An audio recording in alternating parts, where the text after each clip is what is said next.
Et salut à tous, j'espère que vous allez bien. Alors aujourd'hui on va aborder un sujet qui me paraît quand même assez intéressant, c'est les mods sur PC, et particulièrement les mods payants, donc allons-y, c'est parti.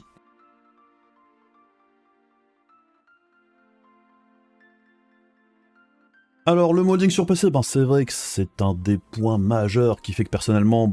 le PC c'est ma plateforme de prédilection pour le gaming. Alors on a tout type de mods sur PC, il y en a certains qui rajoutent du contenu ou des modes de jeu, le mapping dans les FPS c'était aussi très à la mode avant que ça devienne des DLC payants avec des map packs en tout genre, et certains de ces mods sont même devenus des jeux très importants comme Counter-Strike, Dota, Team Fortress et plein d'autres. Et on a aussi des jeux parfois sortis dans des états assez catastrophiques comme Vampire Masquerade Bloodlines qui a été terminé par la communauté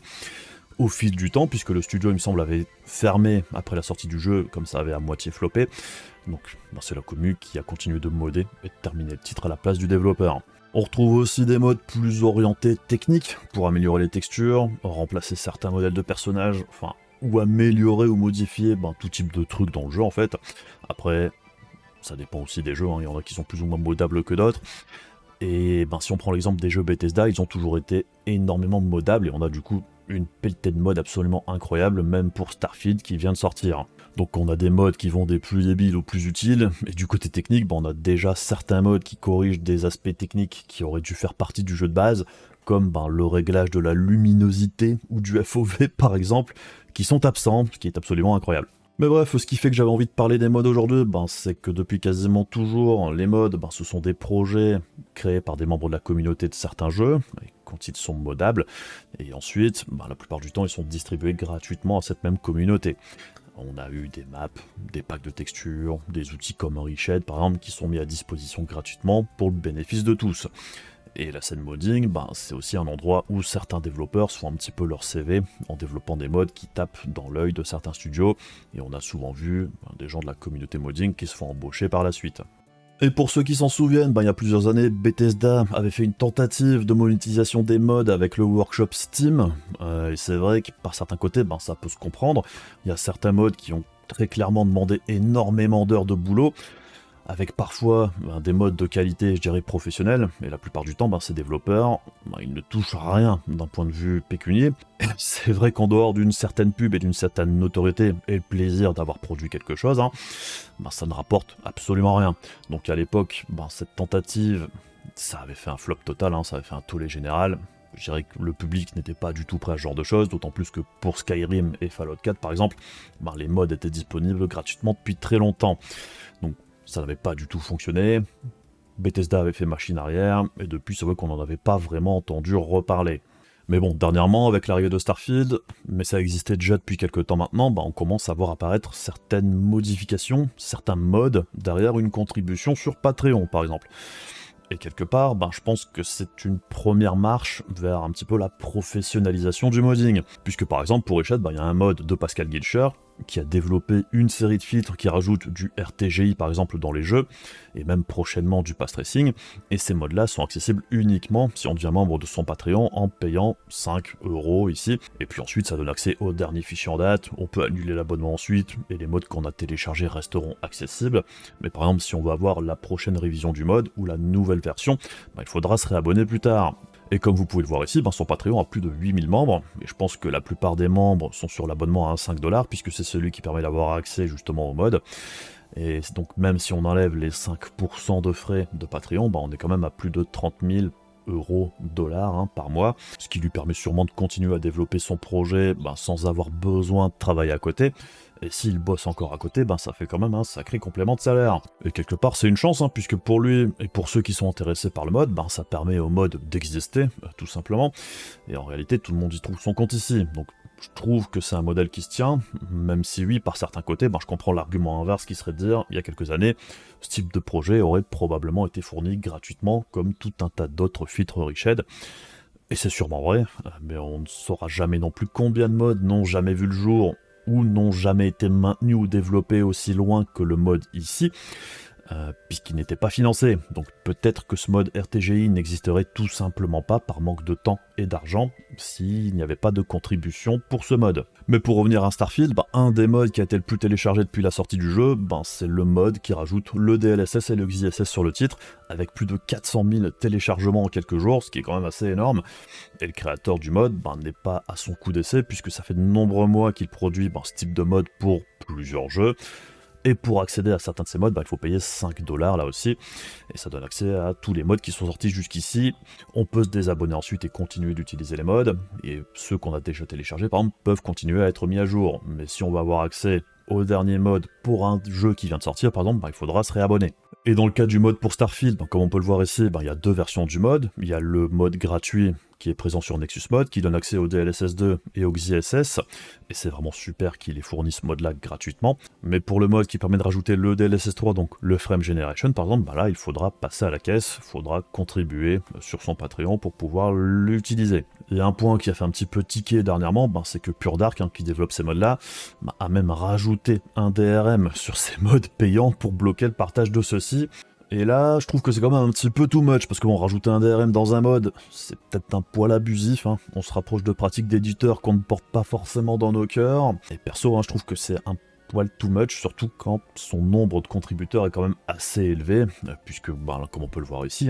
le nombre de personnes qui souscrivent à son Patreon, on est à plus de 10 000 abonnés. Là aussi, si on enlève les 5% de Patreon, ça fait quand même plus de 40 000$ par mois, ce qui est plutôt une belle somme. Après, là aussi, j'ai rien contre ça, il répond à une demande, il se fait payer pour, je dirais que c'est du capitalisme de base, il profite d'une faille autour des développements de certains jeux. Si ça lui permet de tirer un petit pécule le temps que la situation autour des upscalers évolue, tant mieux pour lui, ça durera probablement pas éternellement non plus. Mais bon, je pense que quand il y a un jeu qui est annoncé par exemple avec juste le FSR de disponible, je pense que Pure Dark se frotte un petit peu les mains, puisque comme on peut le voir, il y a plus de 10 000 personnes qui sont prêtes à contribuer pour avoir accès à des technologies qui ne sont pas disponibles dans le jeu de base. Alors après, à l'inverse du mode pour le RTGI dont on vient de parler juste avant, qui rapporte vraiment quelque chose de nouveau dans l'ensemble, ici, on parle de features qui pour moi devraient être présentes dans tous les jeux. Puisque qu'on aime ou pas les upscalers, c'est devenu des technos très importantes, pas toujours pour les bonnes raisons, puisque certains développeurs s'en servent pour moins passer de temps à l'optimisation du jeu, mais concrètement les upscalers sont là pour rester. Et comme on vient de le voir juste avant, plus de 400 000 téléchargements pour un jeu qui vient de sortir, ça montre clairement que le DLSS et le XISS, c'est devenu quelque chose de vraiment massif et d'important pour les joueurs aussi. Alors après, je sais, dans le cadre de Starfield, quand Bethesda n'est déjà pas capable d'en mettre le HDR ou un slider pour la luminosité pour la sortie de son jeu sur PC, on n'est pas vraiment surpris non plus qu'il n'y ait par exemple que le FSR au niveau des upscalers. Donc comme d'habitude avec Bethesda, je dirais, c'est les modeurs qui vont terminer un petit peu le jeu à leur place ou l'optimiser, puisque comme on le voit, les modes les plus téléchargés sur Nexus Mode, c'est l'upscaling, c'est l'optimisation, c'est des trucs qui ne sont pas présents dans le jeu, le FOV, vraiment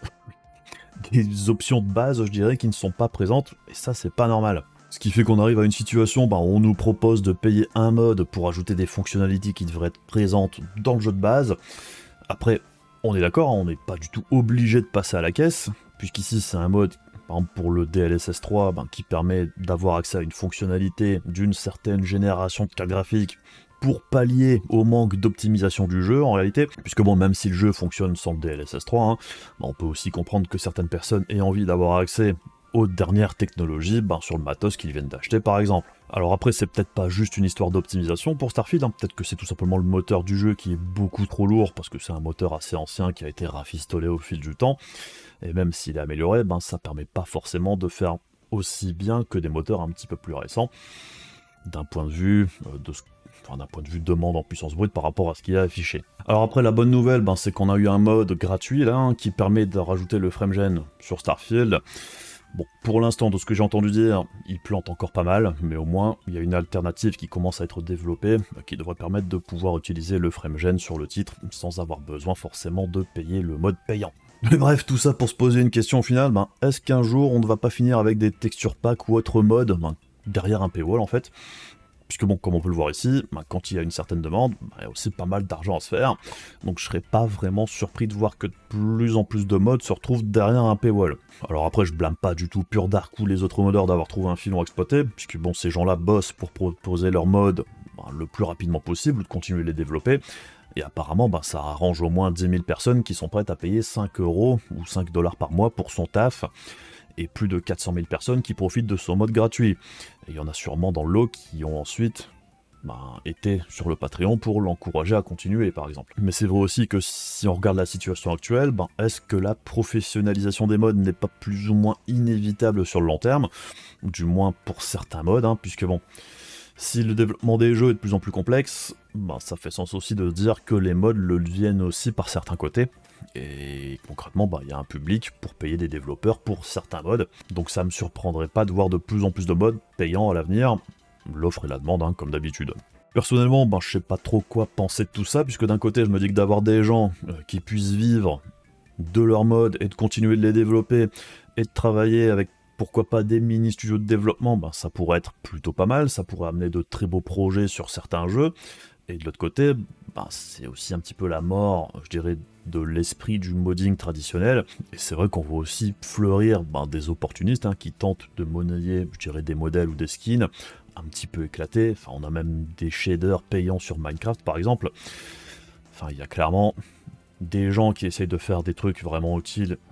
et intéressants, et il y en a d'autres qui essayent un petit peu de profiter du truc. Donc bon, comme d'habitude, si on fait rentrer de l'argent dans quelque chose qui était plus ou moins gratuit par le passé, ça va forcément amener à certains abus. Donc, d'un certain côté, je trouve que d'avoir des modeurs qui sont payés pour leur boulot, c'est vraiment très bien. Forcer le paiement sur les mods, c'est un petit peu plus compliqué, mais c'est vrai que pour trouver un financement, c'est pas toujours évident non plus.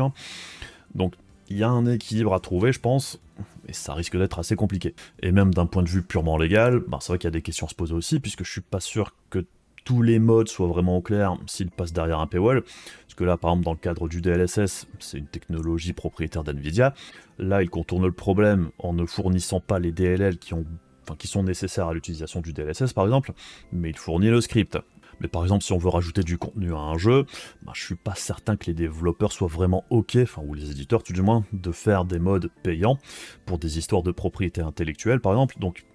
ça pose vraiment plein de questions, et j'ai l'impression qu'il y a pas mal de flou autour de ça, et je serais pas surpris qu'on se dirige vers quelque chose d'un petit peu plus encadré à un moment ou à un autre. Donc bref, dites-moi en commentaire ce que vous pensez de tout ça. Est-ce que pour vous les mods payants c'est positif ou négatif? Est-ce qu'on est en train de dépasser une ligne rouge? Ou est-ce que ce sont des exceptions ici? Est-ce que vous pensez que le modding tel qu'on l'a connu depuis toujours va évoluer vers quelque chose d'un petit peu moins sympa ou pas? C'est vrai que quand on regarde un petit peu ce qui se passe à l'heure actuelle, on peut quand même se poser pas mal de questions. Enfin bref, voilà un petit peu ce que j'avais à dire sur le sujet aujourd'hui. J'espère que la vidéo vous aura intéressé, c'est un petit peu différent de ce que je fais d'habitude. Mais bon, le constat de base, l'observation de base, ça partait surtout des mods payants pour le DLSS, le XISS et compagnie, et le FSR aussi. Et c'est vrai qu'en observant ça de manière un petit peu plus large, on sent qu'il y a des choses qui sont en train de bouger ou qui pourraient bouger, donc ça me paraissait un petit peu intéressant d'en parler. Sinon, comme d'habitude, si la vidéo vous intéressait et que vous voulez soutenir la chaîne, il y a plusieurs manières de le faire, il y a les trucs pénibles de YouTube comme d'hab, il y a aussi la page Ko-fi, tout ça qui m'aide vraiment beaucoup.